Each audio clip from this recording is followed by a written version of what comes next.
Hello नमस्कार दोस्तों, कैसे हैं आप सब। मेरा नाम है दीपक विश्वकर्मा और मैं हार्दिक स्वागत करता हूं आपका Harry Scary Tales YouTube channel पे।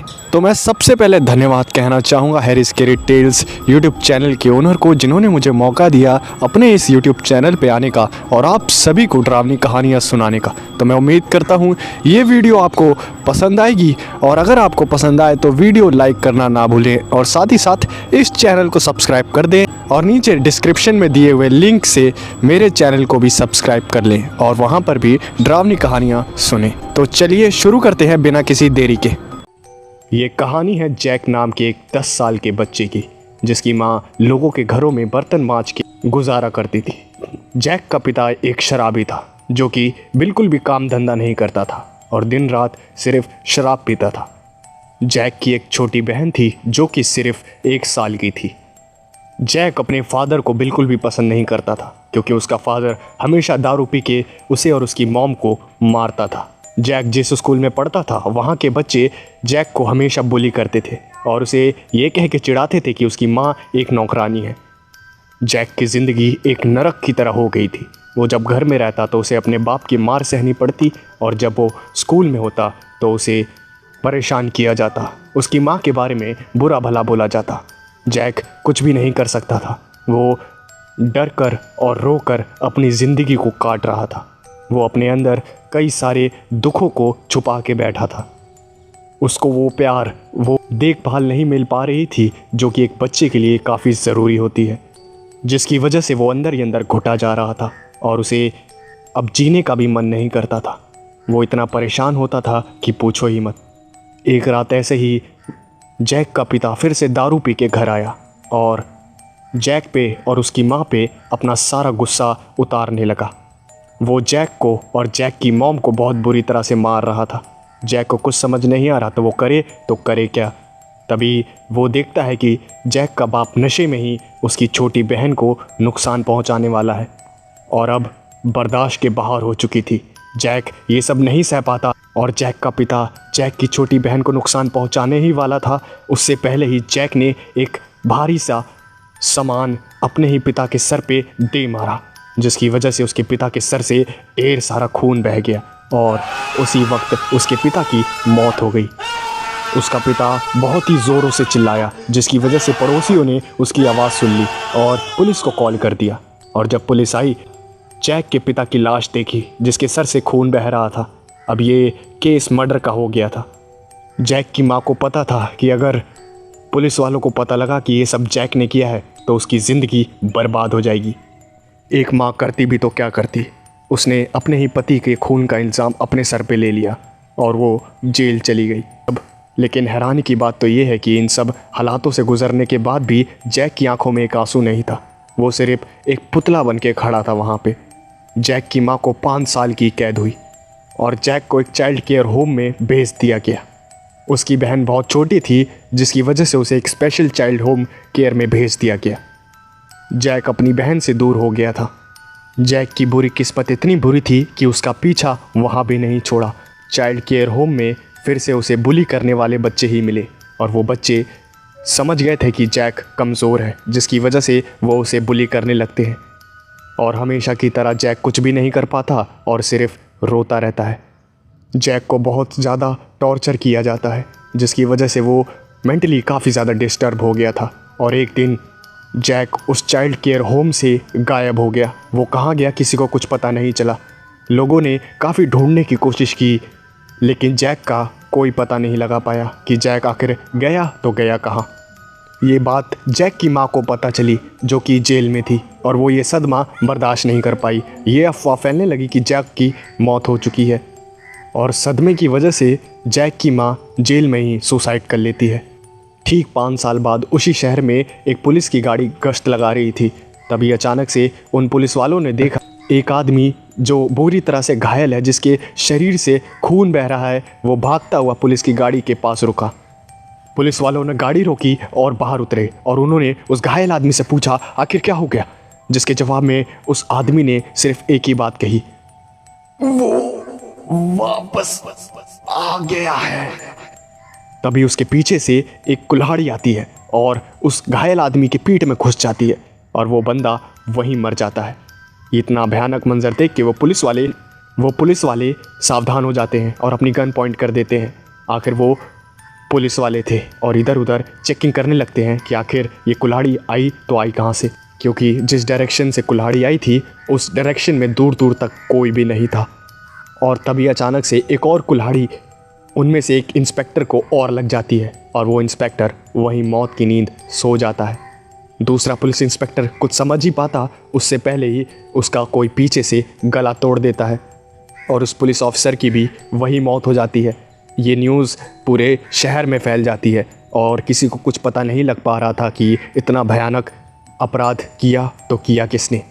शहर में से लोग गायब होने लगे और उनकी मौत काफ़ी बेरहमी से हो रही थी, या कहो उनकी हत्या काफ़ी बेरहमी से हो रही थी। और ये कौन और क्यों कर रहा था किसी को कुछ पता नहीं था। ऐसे ही एक सुबह उसी शहर में एक कपल जॉगिंग के लिए निकला था।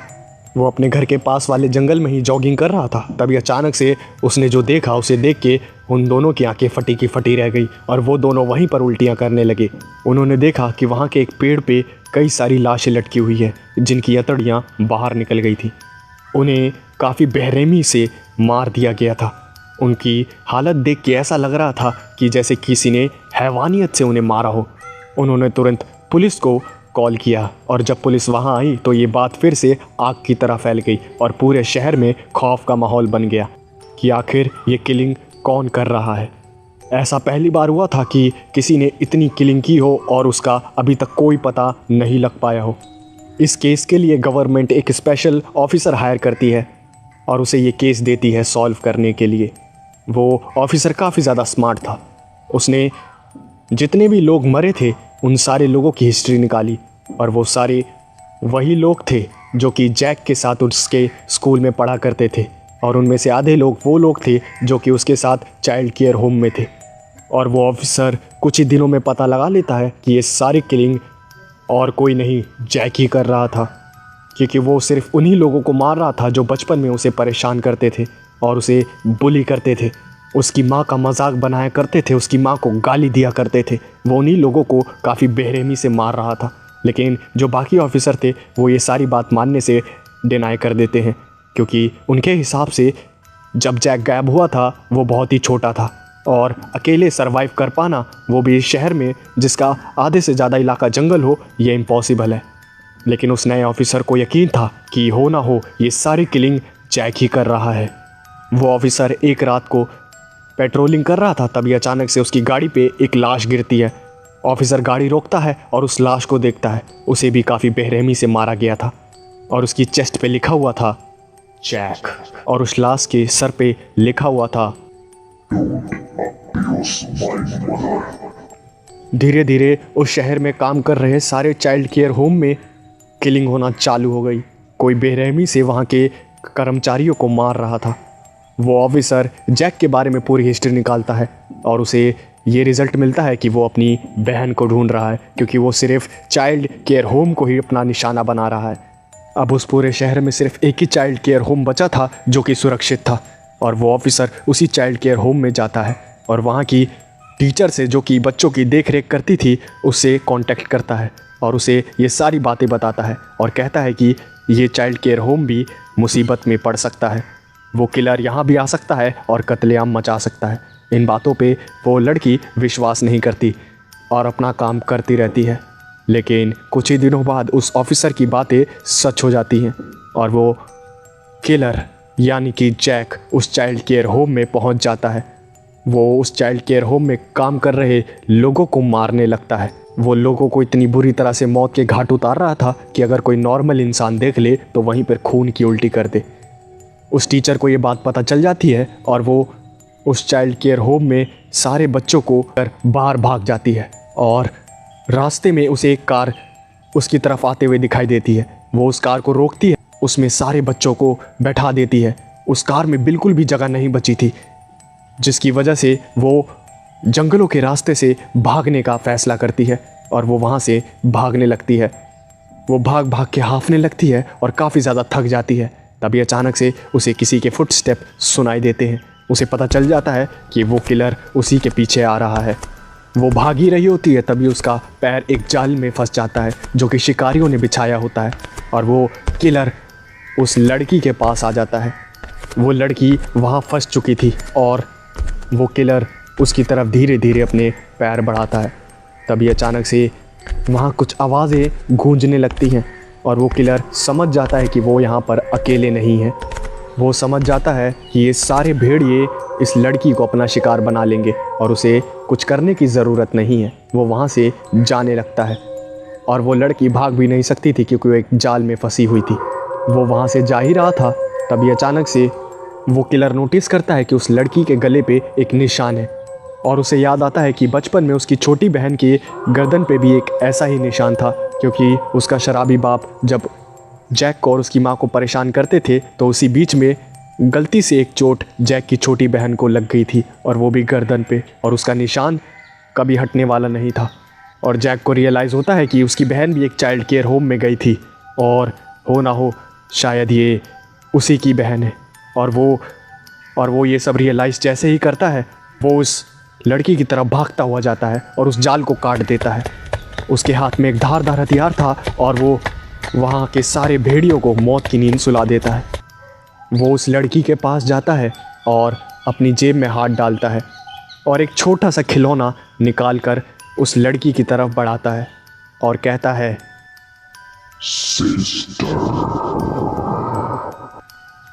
उस लड़की को कुछ समझ नहीं आता कि आखिर हो क्या रहा है। तभी अचानक से वहाँ पर ऑफिसर आ जाता है अपनी पूरी टीम के साथ और जैक को गोलियों से भून देता है। जैक वहीं पर तड़पने लगता है और वो उस लड़की को देखते हुए सिर्फ एक ही बात बोल रहा था,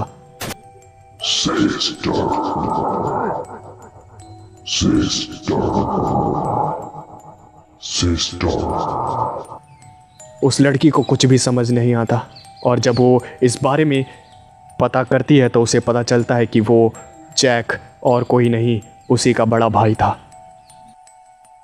तो ये कहानी थी जैक की। मैं उम्मीद करता हूँ आपको ये कहानी पसंद आई होगी। तो अगर आपने अभी तक चैनल को सब्सक्राइब नहीं किया है तो चैनल को सब्सक्राइब कर लें और वीडियो को लाइक नहीं किया तो वीडियो को लाइक कर दें। तो इसी के साथ बढ़ते हैं अगली कहानी की तरफ। ये कहानी है सुज़ैन नाम की एक लड़की की जो कि अपने वेकेशन को बिताने के लिए अपने दोस्तों के साथ एक फॉरेस्ट में आई थी। वो वहाँ पर सर्वाइवल टेक्निक्स को सीख रही थी, जंगल में किस तरह रहा जाता है और वहाँ के लोग कैसे यहाँ पे सरवाइव करते हैं, वो इन सब चीज़ों पे रिसर्च कर रही थी और उसे इन सब चीज़ों में काफ़ी मज़ा भी आ रहा था। तभी अचानक से एक रात जब वो बॉनफायर करके सुज़ैन और उसके सारे दोस्त वहाँ बैठे हुए थे, तभी सुज़ैन के किसी एक दोस्त ने ही कहा कि तुम्हें इस फॉरेस्ट के बारे में क्या पता है कि यहाँ पर एक अर्बन लेजेंड रहता है। सब ने नाम में सर हिलाया और उस दोस्त ने हंसते हुए बताया कि यहाँ पर एक ईविल स्पिरिट रहती है जो कि हर 31 अक्टूबर को बाहर निकलती है और अपने सामने आने वाले हर इंसान को मौत की नींद सुला देती है। ये सब सुन के सुज़ैन और बाकी सब हंसने लगते हैं, लेकिन वो लड़का सीरियस था। लेकिन बाकी सबको ये सब चीज़ें मजाक ही लगती हैं। वो सब बैठ के इन्हीं सब बातों में उलझे ही हुए थे। तभी अचानक से पीछे से एक आवाज़ आती है। ये आवाज़ सुन के वो सारे उसका पीछा करने के लिए जाते हैं। तभी वो दोस्त जिसने अर्बन लेजेंड के बारे में बताया था उसने सबको कहा कि मत जाओ, मारे जाओगे, क्योंकि मैंने सुना है कि इस आवाज़ के पीछे एक चाल है, अगर तुम वहाँ गए तो तुम मारे जाओगे।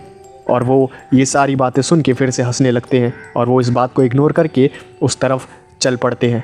मजबूरी में उस बंदे को भी वहाँ जाना पड़ता है। सुज़ैन भी उन्हीं के साथ चली जाती है। उन्हें सिर्फ एक ही आवाज़ सुनाई दे रही थी। वो इस आवाज़ का पीछा करते करते एक टूटे फूटे घर के पास पहुंच जाते हैं, जो घर काफ़ी ज़्यादा बुरी हालत में था और उस घर को देख के लग रहा था कि उस घर को कई सालों पहले किसी ने जला दिया हो, क्योंकि वो घर आधा जला हुआ था। वो सारे उस घर में घुसने जाते हैं, लेकिन वही दोस्त उन्हें मना करता है, लेकिन वो नहीं मानते। वो उस घर में घुस जाते हैं और वो देखते हैं कि वो घर अंदर से काफ़ी ज़्यादा बदबूदार है। और तभी अचानक से उस घर के दूसरे ऊपर वाले फ्लोर से एक और वही आवाज़ आती है। वो सब घबरा जाते हैं और उस घर से बाहर भागने की कोशिश करते हैं।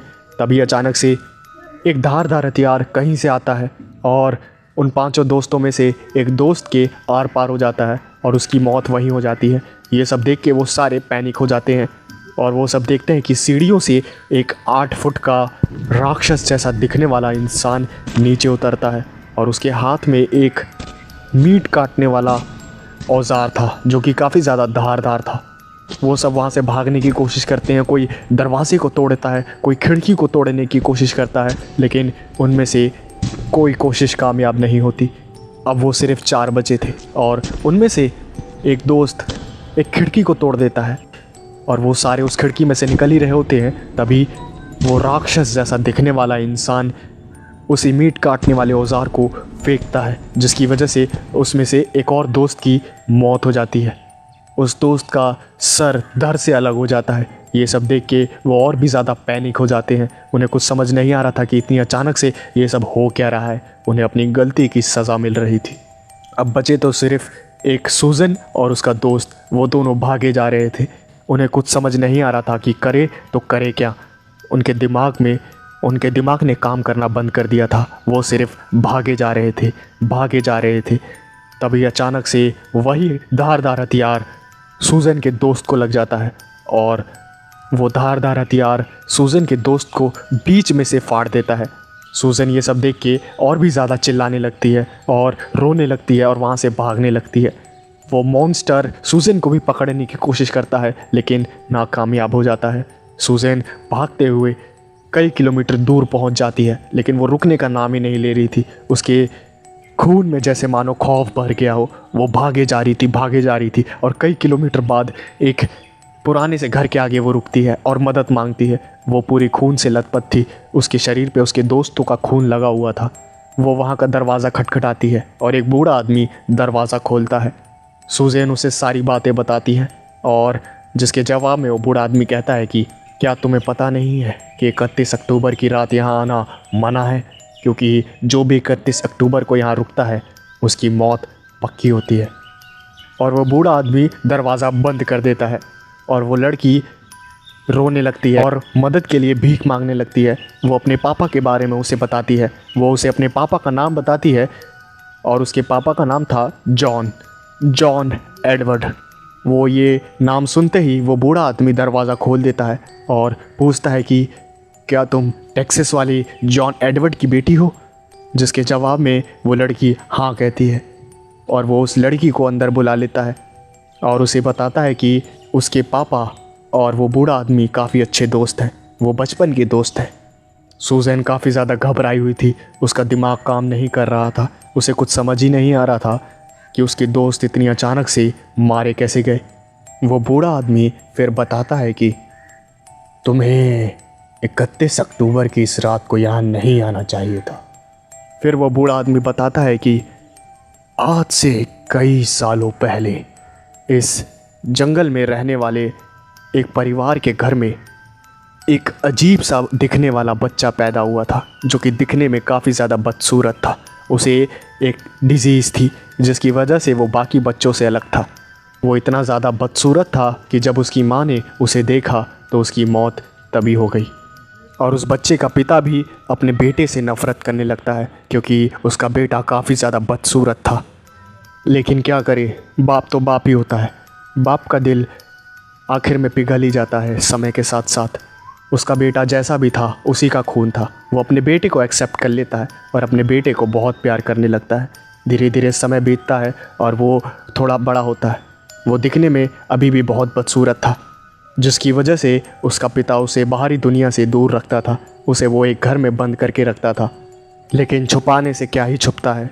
एक दिन कुछ बच्चों को पता चल गया कि वो जंगल के घर में वो बच्चा काफ़ी अजीब सा दिखने वाला है और वो सारे बच्चे उसके घर के बाहर जाके उसे चिढ़ाने लगे, उसे बुरा भला बोलने लगे। उसे काफ़ी बुरा लगता था इस बात का, लेकिन वो करे भी तो क्या करे। वो सिर्फ रोता रहता था। वो ऊपर वाले को कोसता रहता था कि उसने उसे ऐसा क्यों बनाया। और एक दिन जब उस बच्चे का पिता ज़रूरी सामान लेने के लिए शहर गया था तभी उसकी पीठ पीछे वही बच्चे फिर से आ जाते हैं और वो घर के बाहर खड़े होकर अजीब अजीब आवाज़ें निकालने लगते हैं और वो बच्चा काफ़ी ज़्यादा घबरा जाता है। वो कमज़ोर दिल का था, जिसकी वजह से वो चीखता हुआ अपनी ही खिड़की से कूद के जान दे देता है। और वो सारे बच्चे ये सब देख के वहाँ से भाग जाते हैं। और जब उस बच्चे का पिता घर वापस आता है और अपने बच्चे की लाश देखता है, वो ये सदमा सहन नहीं कर पाता और रो रो के गम में अपनी जान दे देता है। और तब से लेके आज तक 31 अक्टूबर को उस अजीब से दिखने वाले बच्चे की आत्मा उस जंगल में भटकती है और अपने पिता को ढूंढती है। और जो इंसान उसके सामने आता है उसे मौत की नींद सुला देती है। सुज़ैन उस बूढ़े आदमी से पूछती है कि आपको ये सब कैसे पता, जिसके जवाब में वो बूढ़ा आदमी जो बताता है उसे सुन के सुज़ैन का दिल दहल जाता है। वो बूढ़ा आदमी बताता है कि उस अजीब से दिखने वाले बच्चे को चिढ़ाने वाले और कोई नहीं, मैं और तुम्हारे पापा ही थे। सुज़ैन उस ईविल स्पिरिट को रोकने का तरीका पूछती है, जिसके जवाब में वो बूढ़ा आदमी कहता है कि उस अजीब से दिखने वाले बच्चे को सिर्फ़ एक चीज़ चाहिए। और वो अपनी बात पूरी कर ही रहा था, तभी अचानक से वहाँ पे एक आवाज़ गूंजती है और दोनों ये आवाज़ सुन के चौकन्ना हो जाते हैं। वो बूढ़ा आदमी एक शॉटगन निकालता है और सुज़ैन को उसके ऊपर वाले फ्लोर पे छुप जाने के लिए कहता है। सुज़ैन उस बूढ़े आदमी से कहती है कि वो आपको जान से मार देगा, जिसके जवाब में वो बूढ़ा आदमी कहता है कि बहुत एहसान है तुम्हारे पिताजी के मेरे ऊपर, आज चलो जान दे के ही एहसान चुका दिए जाए। और ये कहकर वो अपनी शॉटगन लेके घर के बाहर निकल जाता है और देखता है कि उस ईविल स्पिरिट ने एक आदमी को पोजेस कर रखा है और वो सिर्फ एक ही बात कह रहा था, Where is my daddy? वो बूढ़ा आदमी शॉटगन से उस ईविल स्पिरिट को कई बार शूट करता है, लेकिन मरे हुए को कोई क्या मारेगा, उस पर कोई असर नहीं होता। और आखिर में वो गन फेंक के अपने घर में घुस जाता है और एक खुफिया रास्ते से सुज़ैन को लेके अपनी गाड़ी के तक पहुंचता है और वो सुज़ैन को लेके वहां से निकल जाता है। सुज़ैन काफ़ी ज़्यादा रो रही थी क्योंकि उसने अपने सारे दोस्तों को खो दिया था, लेकिन वो ये सोच रही थी कि अब वो बच गई है। वो बूढ़ा आदमी कहता है कि तुम ये सोच के खुश मत होना बेटा कि हमारा पीछा उस ईविल स्पिरिट से छूट गया है। तुमने उस पुराने से दिखने वाले घर का दरवाज़ा खोल के बहुत ही बड़ी प्रॉब्लम क्रिएट कर दी है। हर साल 31 अक्टूबर को उस घर से सिर्फ वही आवाज़ आती थी और जो भी इस आवाज़ को सुनता था उसकी मौत हो जाती थी, लेकिन तुमने अब उसको आज़ाद कर दिया है। अब वो मुझसे, तुमसे और तुम्हारे डैड से बदला लेगी। सुज़ैन रोते हुए पूछती है चाहिए तो क्या चाहिए, जिसके जवाब में वो बूढ़ा आदमी कहता है कि वही जो उसे जीते जी सबसे ज़्यादा प्यारा था, उसके फादर, उसके पिता, एक लौता इंसान जिसने उसको समझा, उसे प्यार किया, कभी इस बात का एहसास नहीं होने दिया कि वो बाकियों से अलग है, वो बाकियों से ज़्यादा बदसूरत दिखता है, हमेशा उसे प्यार ही किया। वो सिर्फ प्यार चाहता था, लेकिन ये दुनिया किसी भी इंसान की किसी भी कमी को देखती है तो उसका सिर्फ मजाक ही उड़ाती है। हम भी बच्चे थे, हम में भी अकल नहीं थी और हमने वही गलती की, हमने उस बच्चे का मजाक उड़ाया और जिसकी सज़ा हमें आज मिल रही है। तभी अचानक से पीछे से फिर से वही आवाज़ आती है,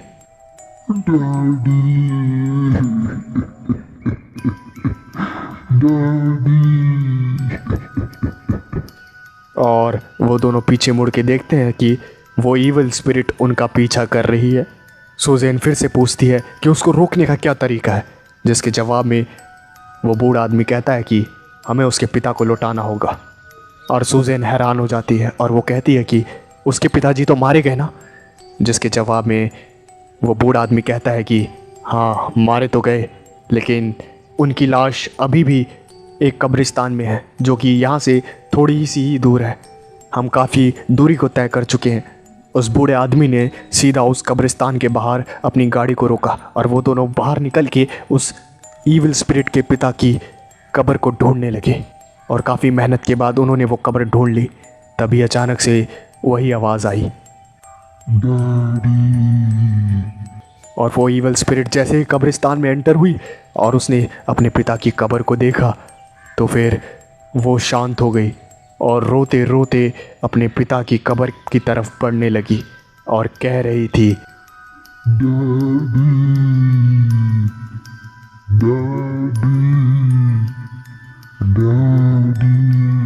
वो अपने पिता की कब्र में समा जाती है और कुछ ही देर में सुबह हो जाती है।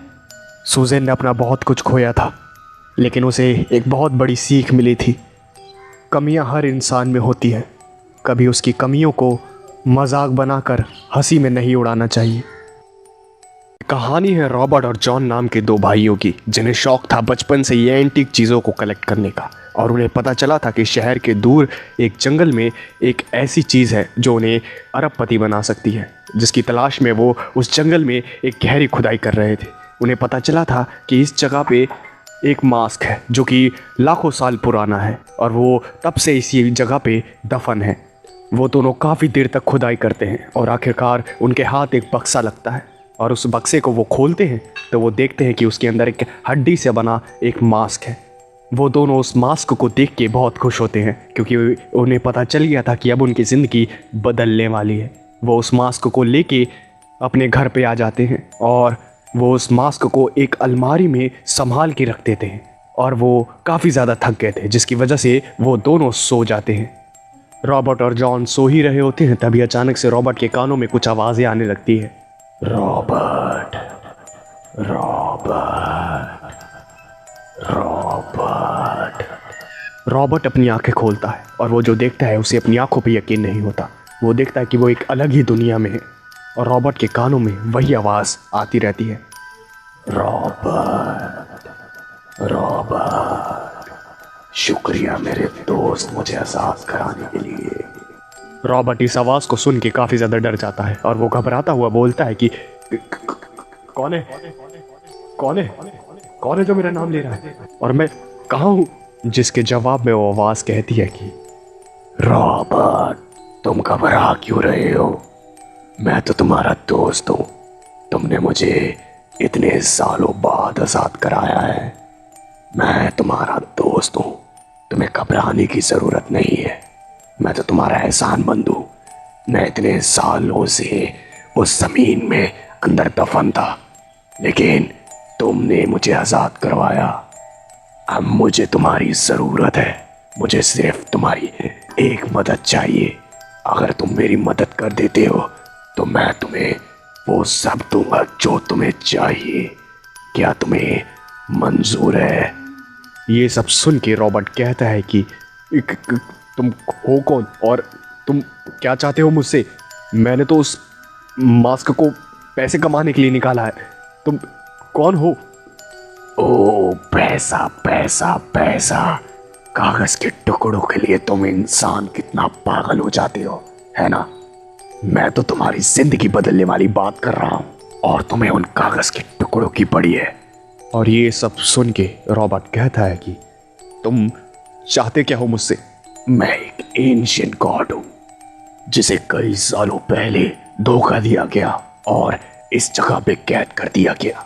अब मुझे वापस धरती पे अपना कब्जा जमाना है और मैं धरती पे वापस आना चाहता हूँ और वो मास्क ही मेरा आखिरी रास्ता है।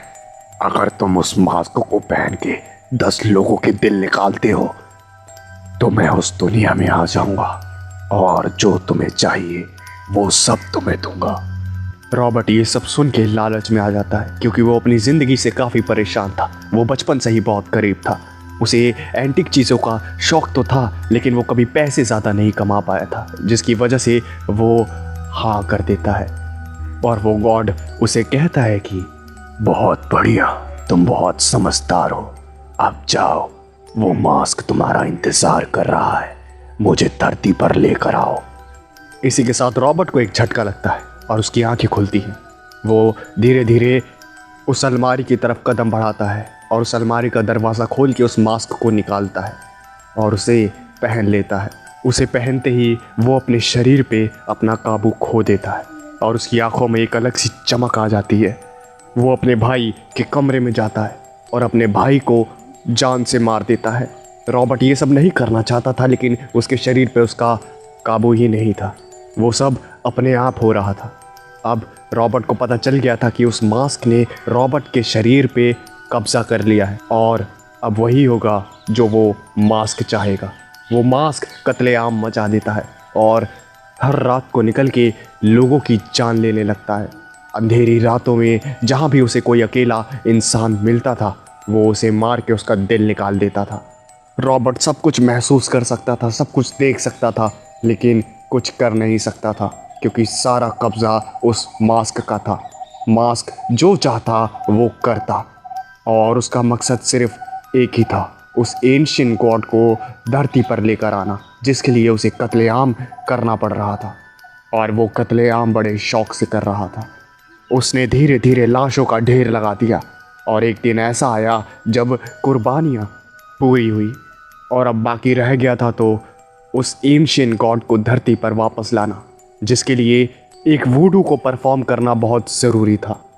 और उस वूडू को परफॉर्म करने के लिए उस मास्क के होस्ट जो कि रॉबर्ट था उसकी हामी भरना बहुत ज़रूरी था। वो एंशिएंट गॉड रॉबर्ट को फिर से अपने रैम में बुलाता है और कहता है कि रॉबर्ट, तुमने सारी परीक्षाओं को पूरा कर लिया, तुमने सारी कुर्बानियाँ दे दी, अब बस मुझे धरती पर लाने के लिए एक काम ज़रूरी है, वो वूडू परफॉर्म करना जो कि सिर्फ तुम कर सकती हो। मैं तुम्हें 1 घंटे का टाइम देता हूँ और जैसा जैसा कहता हूँ वैसा वैसा करते जाओ। तुमने अब तक जितने दिल निकाले हैं सबको एक जगह रख के उनमें आग लगा दो और उन आग की लपटों में से मेरा वहाँ आने का दरवाज़ा खुल जाएगा। तुम्हारे पास सिर्फ 1 घंटा है, जल्दी करो और मैं तुम्हें महाराजा बना दूंगा। तुम जो बोलोगे तुम्हें सब मिलेगा। और कई दिनों बाद रॉबर्ट का कंट्रोल वापस से हो जाता है। उसके पास 1 घंटा बचा था, लेकिन वो सोचता है कि क्या वो जो कर रहा है वो सब सही है। उसने अपने भाई की जान ले ली और न जाने कितने मासूमों की जान ले ली। लालच में इतने लोगों को मौत के घाट उतार दिया। ये सब भले ही वो मास्क कर रहा हो, लेकिन उसका जिम्मेदार तो रॉबर्ट ही है। रॉबर्ट ने ये हामी भरी थी इन सब कामों के लिए और रॉबर्ट को एहसास हो जाता है कि अगर वो गॉड पृथ्वी पे आ जाएगा तो न जाने कितने मासूमों की जान जाएगी। अब वो समझ जाता है कि अगर उसे पृथ्वी को उस गॉड से बचाना है तो उसके पास सिर्फ एक ही रास्ता बचता है। वो एक चाकू लेता है और अपने आप को ही मार देता है। ये सब देख के वो एंशिएंट गॉड पागल सा हो जाता है और कहता है, रॉबर्ट, ये क्या किया तुमने? मैंने तुमसे क्या कहा था? तुमने मेरी सारी मेहनत पे पानी फेर दिया।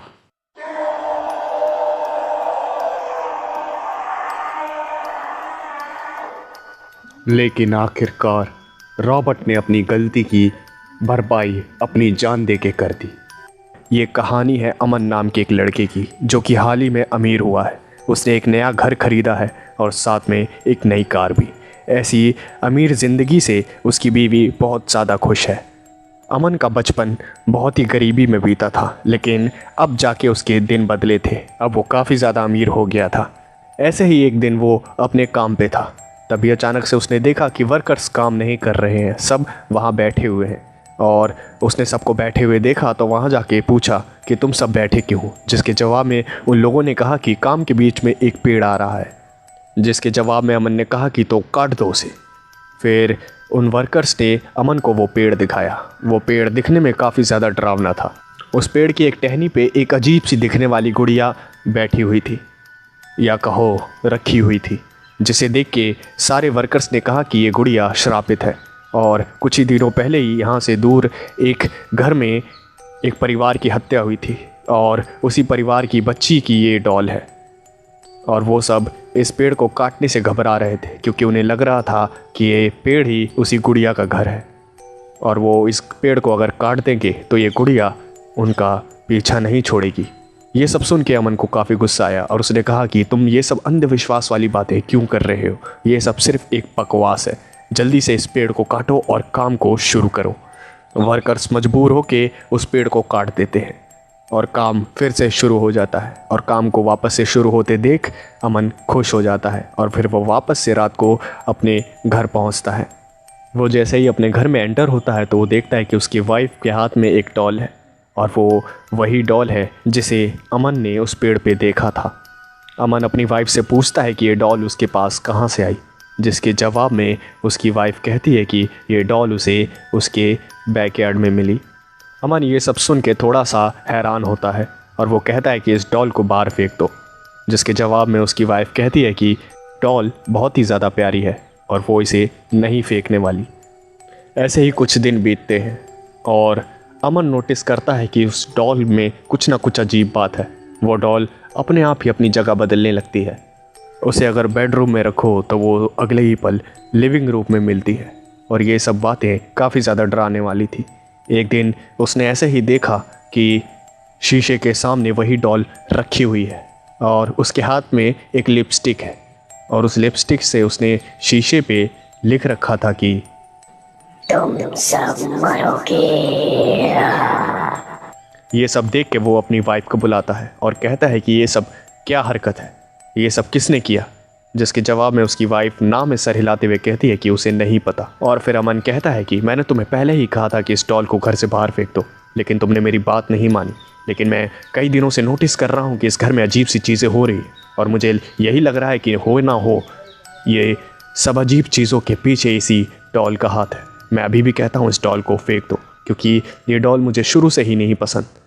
और इस बार अमन की वाइफ मान जाती है और वो उस डॉल को डस्टबिन में फेंक के वापस से घर आ जाती है। वो दोनों रात को सो ही रहे होते हैं, उनके घर का कोई दरवाज़ा खटखटाता है। अमन की आंखें खुलती हैं और वो जाके दरवाज़ा खोलता है तो देखता है दरवाजे पे कोई भी नहीं है, और फिर वो आसपास देख के दरवाजे को वापस बंद कर लेता है। और वो जैसे ही घर में वापस अंदर घुसता है वो देखता है कि गुड़िया उसके घर में वापस आ गई है। ये देख के वो काफ़ी ज़्यादा हैरान होता है और उस गुड़िया को उठा के अपनी पूरी जान लगा के वापस से घर के बाहर फेंकता है और दरवाजे को बंद कर लेता है। फिर अचानक से जब वो सो रहा होता है तभी उसे अपनी चेस्ट पे कुछ वज़न सा महसूस होता है, और फिर जब वो अपनी आंखें खोलता है तो वो देखता है कि वो डरावनी सी भद्दी गुड़िया उसकी चेस्ट पे बैठी हुई है। वो ये सब देख के काफ़ी ज़्यादा डर जाता है और चीख पड़ता है, और अमन की चीखें सुन के उसकी वाइफ की आंखें खुलती हैं और वो पूछती है कि हुआ क्या है, जिसके जवाब में अमन उससे सारी बातें बताता है। और अमन की वाइफ हैरान हो जाती है क्योंकि वहाँ आसपास तो क्या दूर दूर तक कोई गुड़िया थी ही नहीं। अमन उसे कहता है कि अभी अभी वो गुड़िया उसकी चेस्ट पे बैठी हुई थी, लेकिन अमन की वाइफ को लगता है कि ये सब सिर्फ एक बुरा सपना था अमन का। लेकिन अमन को पूरा यकीन था कि ये सब सपना नहीं था। डर से अमन का गला सूख चुका था, और फिर वो पानी पीने के लिए अपने किचन में जाता है और वो अपना फ्रिज खोलता है, और फ्रिज खोलते ही वो देखता है कि वो गुड़िया उसके फ्रिज में रखी हुई है। और ये सब देख के वो काफ़ी ज़्यादा गुस्से में आ जाता है कि ये गुड़िया आखिर चाहती क्या है। वो वापस से गुड़िया को पूरी जान लगा के खिड़की के बाहर फेंक देता है, और अगले ही दिन सुबह सुबह एक प्रीस्ट को अपने घर ले आता है। वो प्रीस्ट जैसे ही घर में अपना पहला कदम रखता है वैसे ही कहता है कि इस घर में कई सारी नेगेटिव पावर फैल चुकी है, यहाँ पे किसी भी इंसान का रहना सेफ नहीं है। और वो प्रीस्ट उस पूरे घर को पवित्र करता है और अमन से कहता है कि उस गुड़िया से अब सावधान रहना, वो इस घर में तो नहीं आ सकती लेकिन वो तुम्हें परेशान ज़रूर करेगी, और उससे छुटकारा पाने के लिए हमें उस गुड़िया से बात करनी पड़ेगी। आखिर वो गुड़िया चाहती क्या है। वो प्रीस्ट उस घर के एक कमरे में जाता है और दरवाजे को बंद कर लेता है। अमन और उसकी वाइफ कमरे के बाहर ही खड़े थे और वो प्रीस्ट कुछ स्पेल कास्ट करने लगता है, जिसकी वजह से उस घर में अजीब अजीब हरकतें होने लगती हैं। और वो प्रीस्ट काफ़ी ज़ोरों ज़ोर से स्पेल कास्ट कर रहा था और उस घर की लाइटें जल बुझ रही थी, चीज़ें इधर से उधर हिल रही थी। ये सब देख के अमन और अमन की वाइफ काफ़ी ज़्यादा घबरा जाते हैं, और अचानक से सब कुछ शांत होता है और दरवाज़ा खुलता है। वो प्रीस्ट बाहर निकलता है और अमन को देखता हुआ कहता है कि तुमने ऐसा क्यों किया। अमन प्रीस्ट से पूछता है कि मैंने क्या किया, जिसके जवाब में वो प्रीस्ट अमन को घूरता हुआ कहता है कि अब छुपाने का कोई फ़ायदा नहीं है, सब कुछ सच सच बता दो। अमन के शरीर से पसीने छूटने लगते हैं और वो कहता है कि बचपन से ही वो बहुत ही ज़्यादा गरीब था और उसके पापा कुछ काम धंधा नहीं करते थे, जिसकी वजह से अमन की माँ उन दोनों को छोड़ के वहाँ से चली गई। और फिर अमन के पापा ने भी सुसाइड कर लिया। अमन ने अपना पूरा बचपन अकेलेपन में बिताया था और वो नहीं चाहता था कि उसकी वाइफ उसे छोड़ के जाए। और अमन ने एक घर में लूटपाट की।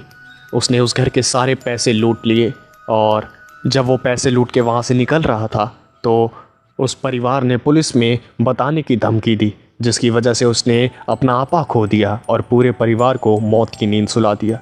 और उस परिवार में एक छोटी बच्ची भी थी और ये गुड़िया उसी की है। और फिर उस पूरे घर का सामान हिलने लगता है, जैसे उस पूरे घर में भूकंप सा आ गया हो। और आज तक अमन का, उसकी वाइफ का और प्रीस्ट का कोई पता नहीं लगा पाया है कि वो तीनों गए तो गए कहाँ।